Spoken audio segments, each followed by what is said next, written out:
चंद्रशेखर गुरुमा जीना छे स्वप्न द्रष्टा जीत रक्षित गुरुजी स्नेहથી સિંચન કરતા વિકસતી જ્યાં સદાય ગુણોની હાર માળા એવી મારી તમારી તપોવન પાઠશાળા શાસ્ત્ર સ્વાધ્યાય નિષ્ઠિત જ્ઞાનના જ્ઞાનવાળા એવી મારી તમારી તપોવન પાઠશાળા.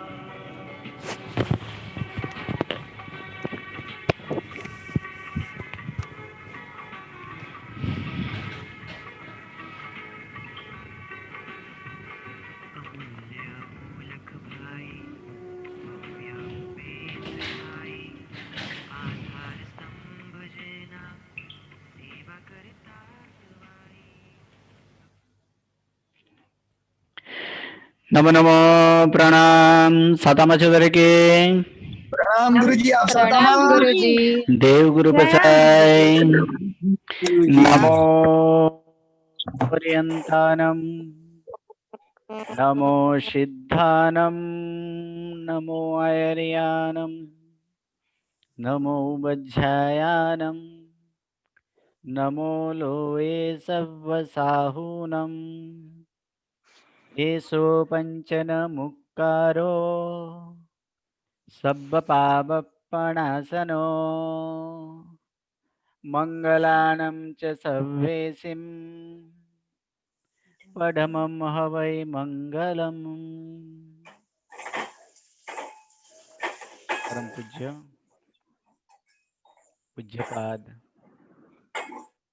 चिरंतनाचार्य अर्थात प्राचीन आचार्य द्वारा विरचित नव तत्व प्रकरण नव तत्व जीव अजीव पुण्य पाप आश्रव संवर बंध निर्जरा निर्जरा बंध અને મોક્ષ આ નવ તત્વ છે. એ જ નવ તત્વ ઉપરની સંપૂર્ણ શ્રદ્ધા તે સમ્યક્ત છે. અને સમ્યક્ત એ મોક્ષે જવાનો એક ટિકટ તરીકે પણ કહેવાય. હવે આપણે નવ તત્વમાં તૃતીય તત્વ પુણ્ય તત્વ છે. એ પુણ્ય તત્વને આપણે જાણીએ કે જીવ તત્વ અજીવ તત્વ જોયા પછી હવે પુણ્ય તત્વ આપણે જોશું. તો એ પુણ્ય તત્વ પ્રથમ એ પુણ્ય જે છે એ પુણ્ય કેવી રીતે અથવા પુણ્ય કોને કહેવાય એ આપણે જોઈએ કે શુભ કર્મનો જે બંધ છે તેને પુણ્ય તરીકે કહેવાય છે. અને તે શુભ કર્મ 42 છે. શુભ કર્મનો બંધ બીજા બધા મ્યુટ રાખજો રીતાબેન વગેરે.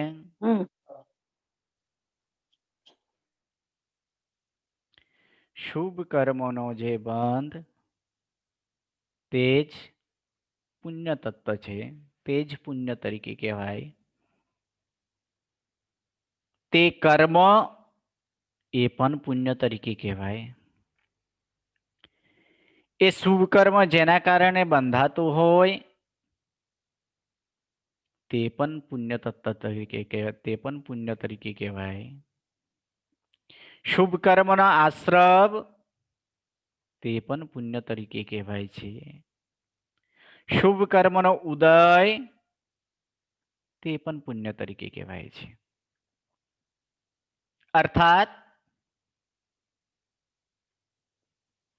જીવને જેમાં શુભ થતો હોય તે પુણ્ય તત્વ તરીકે કહેવાય. અને એ પુણ્યને ઉપાર્જન કરવા માટે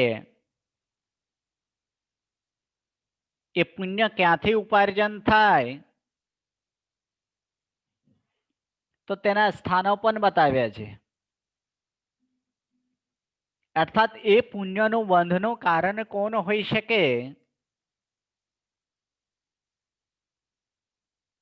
અત્યારે કેટલા સ્થાન છે જેનાથી પુણ્ય એવા પુણ્યની પ્રાપ્તિ થાય, પુણ્ય બાંધી શકાય? તે પુણ્ય બંધનું કારણ, તો પુણ્ય બંધનું કારણ અહીં ગ્રંથકાર 9 પ્રકારે બતાવે છે કે 9 પ્રકાર એવા છે જે પુણ્ય બંધના કારણ તરીકે છે, પુણ્ય બંધના હેતુ તરીકે છે. કે હેતુ કે એ કારણ 9 પ્રકારે આ પ્રમાણે છે. પ્રથમ નંબર, પાત્રને અન્ન આપવાથી. પાત્રને પાણી આપવાથી. પાત્રને સ્થાન આપવાથી. પાત્રને શયન આપવાથી. પાત્રને વસ્ત્ર આપવાથી. આ પાંચ પ્રકારના અર્પણ કરવાથી. પાત્રને અન્ન, પાત્રને જલ, પાત્રને સ્થાન એટલે કે આસન, પાત્રને શયન અને પાત્રને વસ્ત્ર. આ પાંચે પાંચ એવા છે કે જેના અર્પણથી, જેને આપવાથી એ પુણ્યનો બંધ થાય. પુણ્ય આપણે બંધ કરી શકીએ. બીજા 4 જે છે એમાંથી મનના શુભ યોગથી, અર્થાત મનના શુભ એવા સંકલ્પરૂપ વેપારથી, વચનના શુભ વેપારથી, કાયાના શુભ વેપારથી. આ 5, 3, 8 અને 9મું જે છે તે છે દેવ ગુરુને નમસ્કાર કરવાથી. દેવગુરુ નમસ્કાર એટલે દેવગુરુ વગેરેને નમસ્કાર કરવાથી પણ પુણ્યનો બંધ થાય છે. પુણ્યનો બંધ પહેલા જ કીધું કે પાત્રને આપવાથી, એમાં પણ જલ આપવાથી, અન્ન આપવાથી, જલ આપવાથી, આસન આપવાથી, શયન આપવાથી, વસ્ત્ર આપવાથી. પાછો મનનો શુભ વેપારથી, વચનના શુભ વેપારથી, કાયાના શુભ વેપારથી અને દેવગુરુ આદિને નમસ્કાર કરવાથી પણ પુણ્યનો બંધ થાય. આ 9 હેતુ છે. એ 9 હેતુથી, આ જ 9 કારણથી એ પુણ્યના બંધ થાય છે. પ્રથમ નંબર, પાત્ર કોને કહેવાય? તો એ પણ આપણે જોઈ લઈએ કે પાત્ર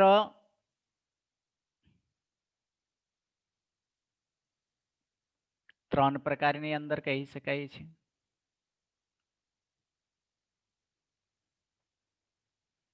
એક સુપાત્ર, સેકન્ડ પાત્ર અને ત્રીજા નંબર અનુકંપ્ય પાત્ર. સુપાત્ર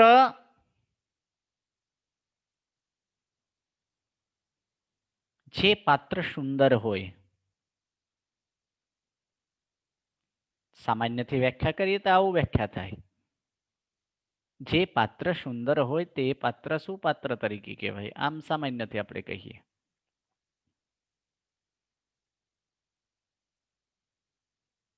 પાત્ર એટલે સ્થાન પણ હોય, યોગ્યતા પણ હોય. તો અહીં સુપાત્રનો અર્થ આપણે લેશું કે શ્રી તીર્થંકર ભગવાનથી માંડીને પંચ મહાવ્રતધારી એવા મુનિ મહારાજ સુધી જે મહાત્મા પુરુષો છે તે બધા જ સુપાત્ર તરીકે કહેવાય છે. તીર્થંકર પરમાત્મા, ગંધર્વ ભગવંતો, વિશિષ્ટ પ્રકારના આચાર્ય ભગવંતો, પન્યાસ ભગવંતો, ઉપાધ્યાય ભગવંતો, મુનિ ભગવંતો, પંચમહાવ્રતધારી જે હોય એવા પંચમહાવ્રતધારી એવા સર્વ એવા મહાત્માઓ એ સુપાત્ર તરીકે કહેવાય છે. અને જે ધાર્મિક ગૃહસ્થ હોય તે પાત્ર તરીકે કહેવાય. તથા જે અનુકંપા યોગ્ય એટલે અનુકંપા કરવા યોગ્ય અપંગ આદિ હોય તે અનુકંપ્ય તરીકે કહેવાય. આમ 3 પ્રકારના પાત્ર, બાકી બધા જ અપાત્ર તરીકે ગણવામાં આવે છે. અહીં એક કરતા વિશેષ, અનુકંપ્ય કરતા પાત્ર મહાન છે અને પાત્ર કરતા સુપાત્ર મહાન છે. એટલે અનુકંપ્યને દાન આપવાથી જેમ એ મહાન મહાનથી અધિકતા, તે પ્રમાણે એની અંદર પણ પુણ્ય બંધની પણ એ જ પ્રમાણે અધિકતા જાણવી. એટલે અનુકંપ્ય કરતા પાત્રમાં વધારે અધિક પુણ્ય છે, પાત્રથી સુપાત્રમાં એ અધિક પુણ્ય છે. અહીં ખરેખર પુણ્ય તત્વ એ પણ બેડી જ છે, પણ ફેર એટલું છે કે આ પુણ્ય તત્વ સોનાની વેડી સમાન છે. અંતે તો પુણ્ય તત્વને ત્યાગ જ કરવા છે. છતાં એ પુણ્ય તત્વ એક માર્ગદર્શક તરીકે પણ છે. મોક્ષ માર્ગના પથદર્શક તરીકે અથવા માર્ગદર્શક તરીકે પણ પુણ્ય તત્વ તરીકે કહેવાય. માટે મોક્ષની આકાંક્ષાથી, એટલે કે આ પુણ્ય તત્વ મુખ્યત્વે ગૃહસ્થને જ એ આદરવા યોગ્ય છે. માટે મોક્ષની આકાંક્ષાથી આ 9 પ્રકારની દાન આદિ એ મોક્ષને અનુકૂળ કાર્ય કરવા, સ્વ અને પરને હિત થાય, જીન શાસનની પ્રભાવના થાય તે કરવાથી, એ સિવાય પણ આ જે છે પુણ્ય બંધના એ છે વગેરેથી શું લેવાનું છે એની વાત કરે છે. જેમાં સ્વ અને પરની હિત થાય, જીન શાસનની પ્રભાવના થાય, એટલે તે પ્રમાણે જીન શાસનની પ્રભાવના કરવા, શક્તિ હોય તો શાસનદ્રોહીને એવા યોગ્ય પણ શિક્ષાથી નિવારવો, વિવેકપૂર્વક અનેક એવા દેવ મંદિર આદિ બંધાવવા, અનેક એવા જિનેન્દ્રના પ્રતિમાઓ ભરાવવી, શ્રી જિનેશ્વર પ્રભુના ચૈત્યને નિર્વાહ અર્થે વિવેકપૂર્વક દેવદ્રવ્યની વૃદ્ધિ કરવી, અનેક ઔષધશાળાઓ રચવી, શ્રી જિનેશ્વર ભગવંતની મહાપૂજા કરવી, સ્વાભાવિક રીતે દુઃખી થયેલા એવા સાધર્મિક ભક્તિઓની અથવા તો સાધર્મિક બંધુઓને તત્કાળ અને પરિણામે એ ધર્મનો પોષક થાય તે રીતે વિવેકપૂર્વક સહાય કરવી, સમ્યક માર્ગમાં સ્થિર રાખવા, સમ્યકનો જ્યાં પાઠ ચાલે છે તે સ્થાને એ સમ્યકતાને કેવી રીતે વધારાય, સમ્યક દર્શન જ્ઞાન ચારિત્રની વૃદ્ધિ કરવા, એવા અનેક પ્રકારના કાર્યોથી પણ એ પુણ્યનો ઉપાર્જન કરી શકાય. વગેરેથી એ સિવાય પણ અનેક પ્રકારના જે સારા સારા કાર્ય હોય તે કાર્યથી પણ એ પુણ્ય આદિ કરી શકાય છે. પુણ્યાનુબંધી પુણ્ય પણ મોક્ષ માર્ગમાં વળાવા સરખું છે. પંચાગ્નિ તપશ્ચર્યા, જે પંચાગ્નિ વગેરે જે તપશ્ચર્યા આદિ છે તે માત્ર ને માત્ર એ કષ્ટ સ્વરૂપે છે. તેનાથી પુણ્ય ઉપાર્જન થાય, પરંતુ અલ્પ પ્રમાણે.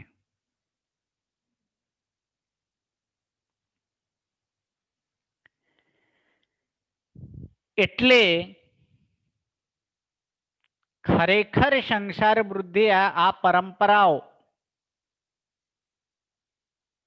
જે અજ્ઞાનથી આદિ તપ આદિથી જે થતો જે પુણ્ય ઉપાર્જન એ સંસારના સુખને અપાવનારું છે, પરંતુ એક ભાવ પૂરતું જ. અને પરંપરાએ તે સંસાર વૃદ્ધિના કારણ હોવાથી તે ખરેખર પુણ્ય નથી. વાસ્તવિક પુણ્ય જે છે તેવા 9 પ્રકાર અથવા સુંદર આદિ એવા કાર્યથી એ વ્યવસ્થિત એ શૂન્ય એ પુણ્ય થાય. કારણ કે પુણ્ય એ મોક્ષના માર્ગદર્શક સ્વરૂપે છે. જો એ જ પુણ્ય જો એ મોક્ષના જે માર્ગદર્શક હોય તે સંસાર વૃદ્ધિનો કારણ ન બને, તે ધર્મને આગળ વધાવે, આત્મિક એ વાત શુદ્ધિ કરે, તો તેવા પ્રકારે એ જ પુણ્ય ખરેખર વાસ્તવિક પુણ્ય સ્વરૂપે છે. અને જે માત્ર અલ્પ સમય માટે એને સંસારનો વૃદ્ધિનો કારણ બનતો હોય તે પુણ્યને પુણ્ય તરીકે ન કહેવાય. જેમ કે અલ્પ ધનવાળાને ધનવાન નથી કહેવાતું, એ જ પ્રમાણે જેમ કે જે ઔષધિ રોગને વધારનારો હોય તેને ઔષધિ તરીકે નથી કહેવાતું. એ જ પ્રમાણે જે અલ્પ સુખવાળો હોય એને સંસારને પરંપરાને વધારનારું હોય તે ખરેખર વાસ્તવિક રીતે પુણ્ય તરીકે ન કહેવાય. હા બોલો હિરલબેન, શું પ્રશ્ન છે? હા ગુરુજી પ્રણામ. આપણે પંચાંગની તપશ્ચર્યા એટલે શું? પંચાગ્નિ તપશ્ચર્યા એટલે કે જે કમઠને એક દ્રષ્ટાંત આવે છે, ખબર છે? કમઠ જે હતો, કમઠની અંદર પંચાગ્નિ આ પ્રમાણે કે એના 5 તરફ અગ્નિના કુંડ રાખીને તે પ્રમાણે એ તપશ્ચર્યા કરતા હોય. હા, તે પંચાગ્નિ તપશ્ચર્યા વગેરે જે છે તે. એટલે કમઠ જ એટલે એમણે તો ખાસ મોક્ષ માટે નહોતી કરી, એટલે એવું જ થયું ને એમ. હા ના, એ જે તપશ્ચર્યા આદિ જે કરતા હતા એ તો એ પ્રમાણે એ સંન્યાસી આદિ થઈને અજ્ઞાન સ્વરૂપે, કારણ કે તપ કઈ રીતે કરવું એનું જો જ્ઞાન ન હોય તો તે અજ્ઞાન તરીકે કહેવાય. અને એના જ્ઞાન નતો એટલે જ એનામાં એના લાકડામાં શું હતું? બરાબર છે. તો એ અજ્ઞાનના કારણે કેવી રીતે તપ કરાય કેવી રીતે ન કરાય એ જો આપણે જ્ઞાન ન હોય તો તે બધું અજ્ઞાન તપ તરીકે કહેવાય છે. ભૂખા રહેવું, કષ્ટને શરીર એટલે કે શરીરને કષ્ટ પહોંચાડવું એ પણ એક પ્રકારનો તપ છે. શરીરને કષ્ટ પહોંચાડવું એ પણ એક પ્રકારનો તપ છે.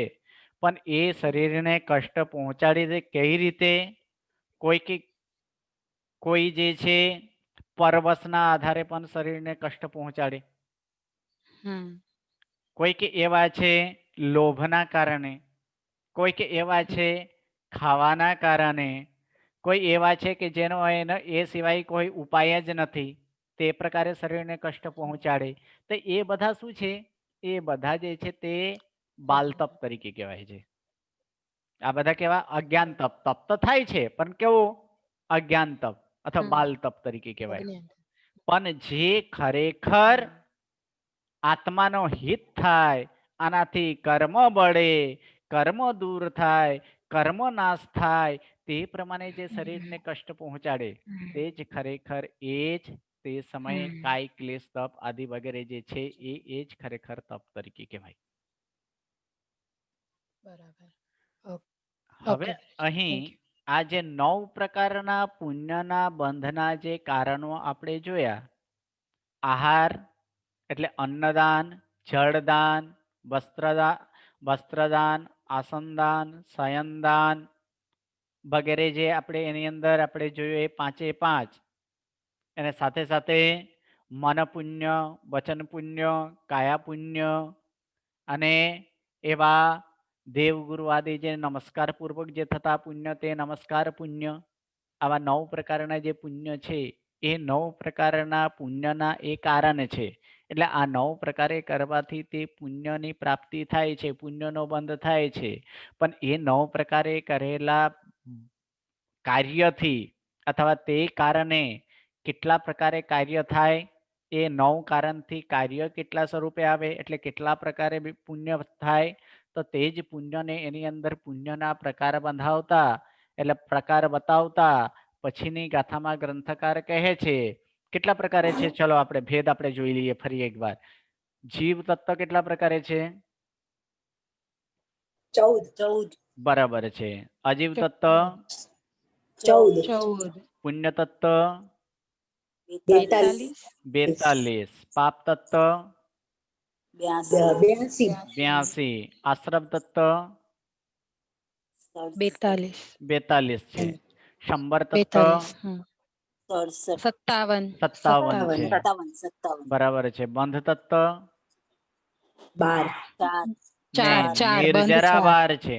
નિર્જરા 12 છે. બંધ 4 છે અને મોક્ષ તત્વ 9. 9 તો અહીં જે 42 પ્રકારે જે છે 42 પ્રકારના જે પુણ્યનો બંધ થાય છે એટલે 9 પ્રકારના કારણથી કેટલા પ્રકારે તો 42 પ્રકારે પુણ્યના બંધ થાય. તે જ અહીં ગ્રંથકાર 15, 16 અને 17મી ગાથામાં કહે છે તા ઉચ્ચગો મણુદુગ સૂરદુગ પંચિંદી ચાઈ પણ દેહા આઈતી તોનું વંગા આઈમ સંઘાયન સંઠાના વન્ન ચૌકા ગુરુલોહુ પરાઘ પરાઘ ઉષાસ આયુ વચ્ચોયમ શુભ ખગઈ નિમીન તસદસ સુર નર તિરિયાવ તિથયરમ તસબાયર હવે ખરેખર 15મી અને 16મી માં જ છે. 17મી માં માત્ર ત્રસ દશક કયા છે એ ત્રસ દશકના નામ આપે છે કે તસબાયર પજ્જતમ પત્તેય થીરમ શુભમ ચ શુભગમ ચ સુસર આઈજ્જસમ તસાઈ દસગમ ઇમમ હોય. 15મી અને 16મી ગાથામાં અહીં 42 પ્રકૃતિ જે છે એ 42 પ્રકૃતિ કઈ કઈ છે એની નામ આની અંદર આપેલા છે કે 42 પ્રકૃતિની અંદર એક એક કરીને આપણે જોશું. સા અર્થાત સાતાવેદનીય, ઉચ્ચ એટલે ઉચ્ચ ગોઓ એટલે ઉચ્ચ ગોત્ર, મનુદુગ એટલે મનુષ્ય દીક, સુરદુગ દેવદીક, પંચિંદી જાઈ પંચેન્દ્રિય જાતિ, પણ દેહા 5 શરીર, આઈ તી તનુ ઉવંગા આઈતી તનુ આઈતી ઉવંગા આ પ્રમાણે લેવાનું છે. આઈ એટલે કે પ્રથમના એટલે એ પ્રથમના આ કોણ છે મ્યુટ રાખજો જે હોય. પ્રથમના તી તનુ આઈતી એટલે પ્રથમના 3, તનુ એટલે શરીર એટલે પ્રથમ એટલે તનુ ઉવંગા આઈતી તનુ ઉવંગા એટલે પ્રથમ 3 શરીરના ઉપાંગો. પ્રથમ 3 શરીરના ઉપાંગો આઈમ સંઘયન સંઠાના એટલે આઈમ સંઘયન આઈમ સંઠાના આદિ એટલે પહેલા સંઘયન અને પહેલા સંસ્થાન, વર્ણ ચૌક એટલે વર્ણ ચતુષ્ક, ગુરુ લોહુ એટલે આની અંદર અ શબ્દ લેવાનો છે અગુરુ લોહુ એટલે અગુરુ લોઘુ, પરાઘ પરાઘાત, ઉષાસ એટલે ઉચ્છ્વાસ, આયુ આયવ ઉજ્જોયમ આયવ એટલે આતપ, ઉજ્જોયમ એટલે ઉદ્યોત, શુભ ખગઈ એટલે શુભ વિહાયક ગતિ, નિમીન નિર્માણ, તસદસ અને ત્રસ દશક, સુર નર તિરી આવ સુર એટલે દેવ, નર એટલે મનુષ્ય, તિરી એટલે તિર્યંચ. દેવ મનુષ્ય અને તિર્યંચ આયુષ્ય અને તિથયરમ અને તીર્થંકર નામ કર્મ. આમ કુલ 42 પ્રકારે થાય. આ 42 પ્રકારે જે છે એ 42 પ્રકારના અહીં આ 42 પ્રકારના આ જે પુણ્યનો બંધ જે છે એ પુણ્યના આ 42 પ્રકાર આની અંદર બતાવ્યા છે. સા ઉચ્ચ ગો મનુદુગ, એના નીચેની જે ગાથા છે તે જે ત્રસ દશકની જે વાત કરી કે તસ દસ, એ ત્રસ દશક કઈ કઈ પ્રકૃતિ છે તો એની અંદર કે ત્રસ આદિ 10 પ્રકૃતિ કયા? તો ત્રસ, બાયર એટલે બાદર, પજ્જતમ એટલે પર્યાપ્ત, પ્રત્યય એટલે પ્રત્યેક, સ્થિરમ એટલે સ્થિર, શુભમ એટલે સૌભાગ્ય, શુભ, શુભગમ એટલે સૌભાગ્ય, સુસ્વર એટલે સુસ્વર, આઈજ્ય એટલે આદેય, જસ એટલે કે જસમ એટલે કે યશ, અને તસ એટલે આ પ્રમાણે તસાઈ દસગમ, આ જે છે તે તસ આદિ એ 10 પ્રકૃતિ એની અંદર બતાવ્યા. હવે અહીં આપણે જોશું કે સા ઉચ્ચ ગો મનુદુગ, સા એટલે સાતાવેદનીય, જ્ઞાનાવર્ણ્યની એક પણ પ્રકૃતિ છે. ટોટલ કર્મ કેટલી છે? 8 પ્રકારે છે. એ 8 પ્રકારમાં જ્ઞાનાવર્ણ્યની એક પણ પ્રકૃતિ છે આમાં? નથી. દર્શનાવર્ણ્યની પણ નથી. વેદનીયની પ્રકૃતિ છે, એ વેદનીયની પ્રકૃતિ કઈ પ્રકૃતિ છે? સાતાવેદનીય. એ સાતાવેદનીય કર્મ છે.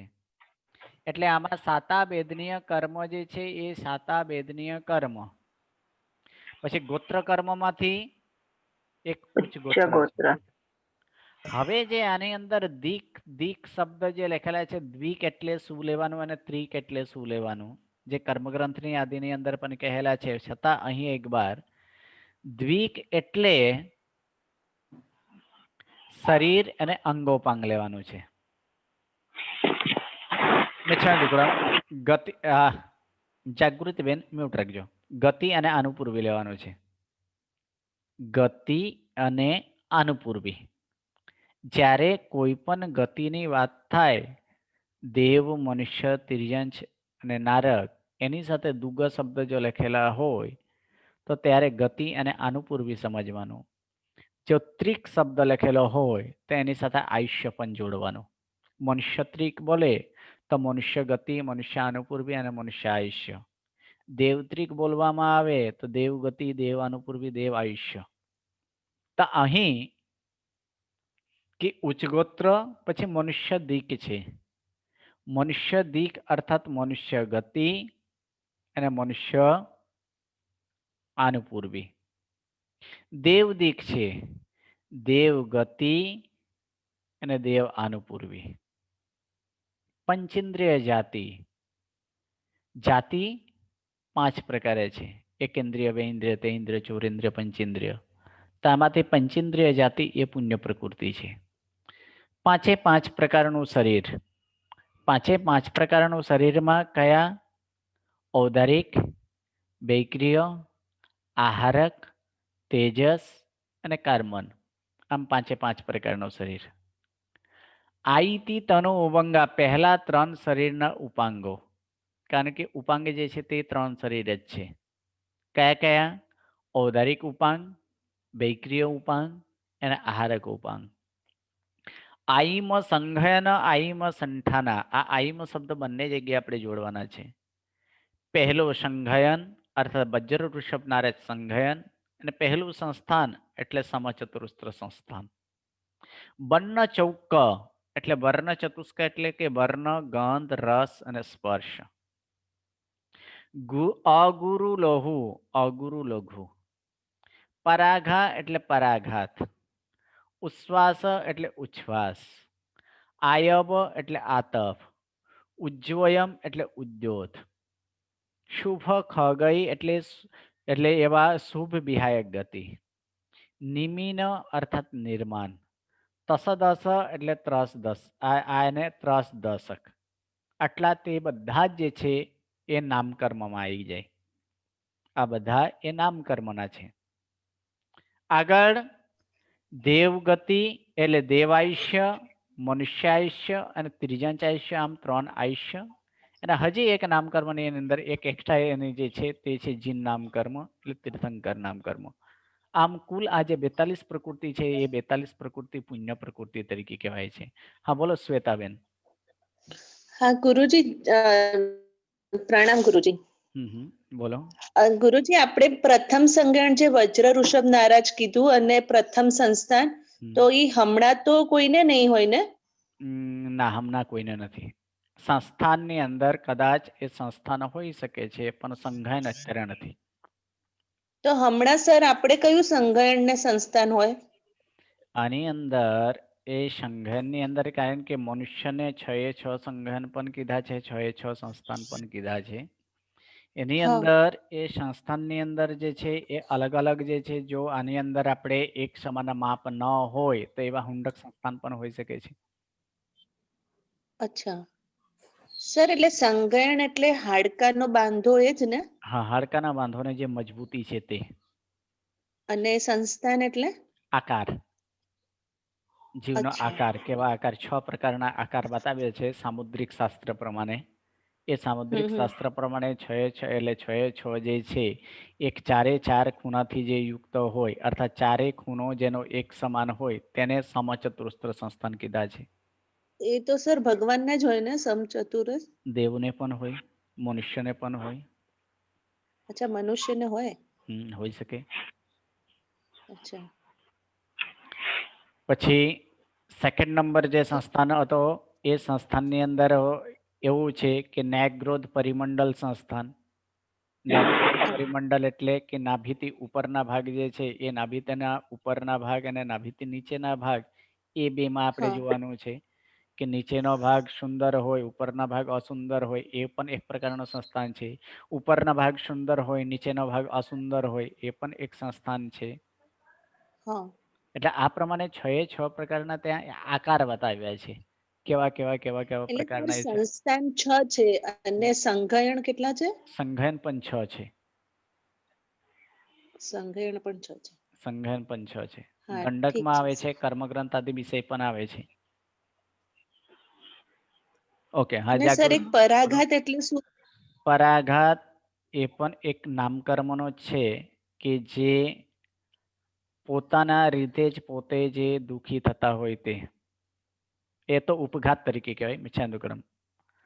પરાઘાત એ પ્રમાણે છે હા કે જેના પ્રભાવથી બીજાઓ એવા ઘાત પામી શકે એવા તે સામેવાળો બળવાન હોય અને પોતે બલવાન ન હોય, હા છતાં એમના દ્રષ્ટિ, એમના બાની, એમના પ્રભાવ જેનાથી બળવાન પણ એના આ શું કહે એના ઉપર એને હરાવી ન શકે તે.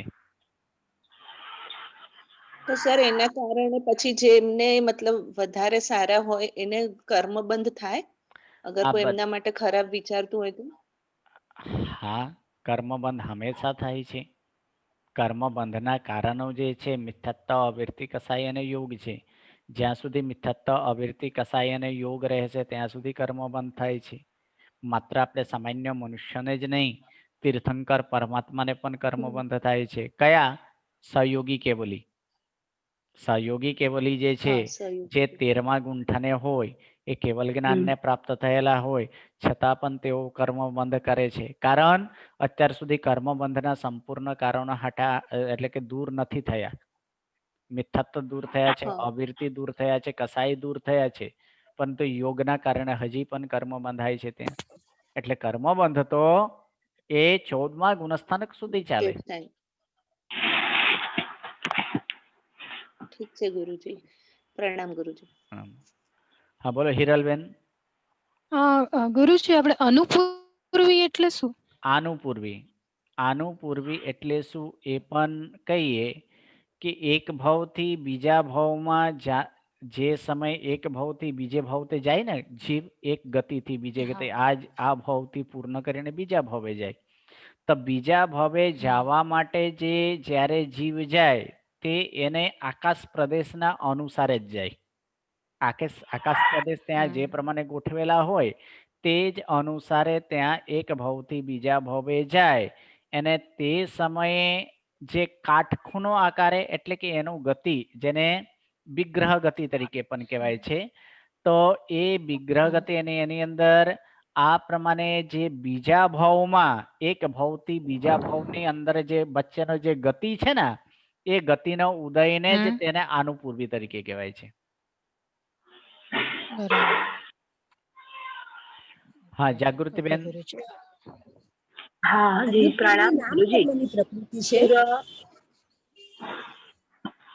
હા બોલો. હા સુર નર તિરી આવું હમ એટલે દેવ નરક અને તિર્યંચ આયુષ્ય ને. બધા 3 એ 3 આયુષ્ય લેવાના. આવું શબ્દ 3 ની સાથે જોડવાનો છે. સુર હા આવું, નર આવું અને તિર્ય આવું.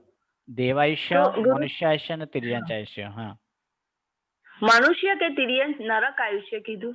ના, મનુષ્ય. નર એટલે મનુષ્ય, નારય એટલે મનુષ્ય. નારક છે. ઓકે. તો પછી ગુરુજી આપણે તિર્યંચ આયુષ્ય અને પુણ્ય બંધમાં લેવાના હા લેવાય એ કેવી રીતે લેવાય? પુણ્ય બંધ નહીં, એ પુણ્યના પ્રકૃતિ તરીકે માનેલા છે.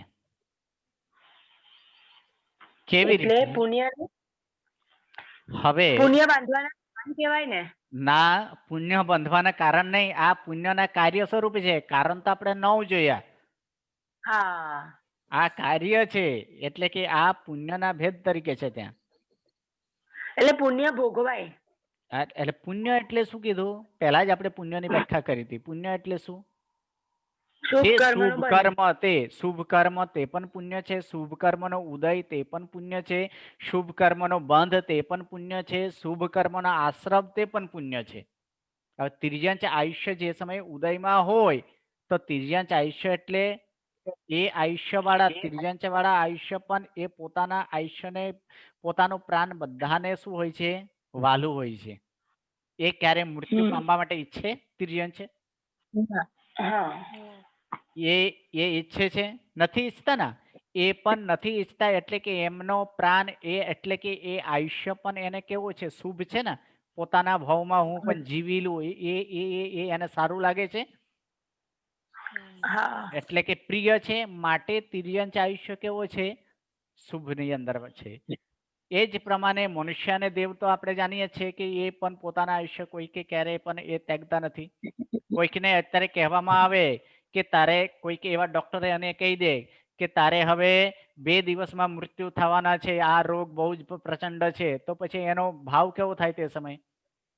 તે સમયે આપણે કેટલું આપણે વિનંતી કરીએ ડોક્ટરને, ગમે તેમ કરીને એને સારું કરો, સારું થાય, જે થાય એ કરીએ.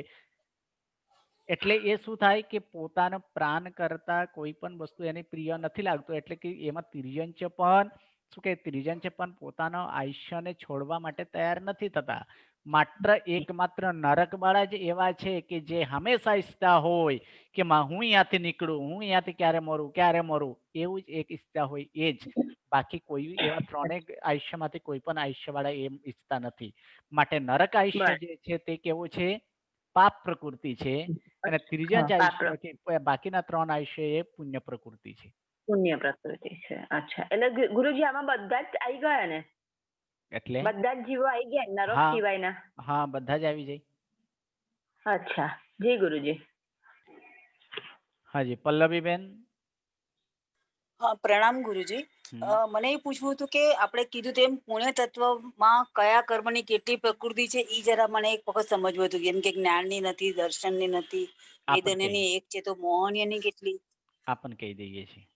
બરાબર છે. એની અંદર આપણે જો આ 42 પ્રકૃતિ છે.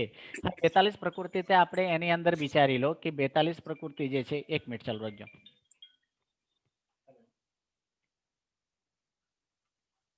क्लास में हूँ कौन? बोलिए। जी नहीं, अभी अभी कुछ नहीं, मैं क्लास में हूँ.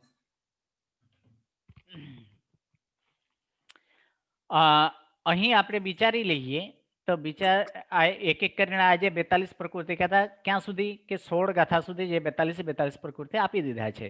હવે વિચારો, પહેલા સાતા છે. સાતા કોનો પ્રકાર છે? વેદનીય.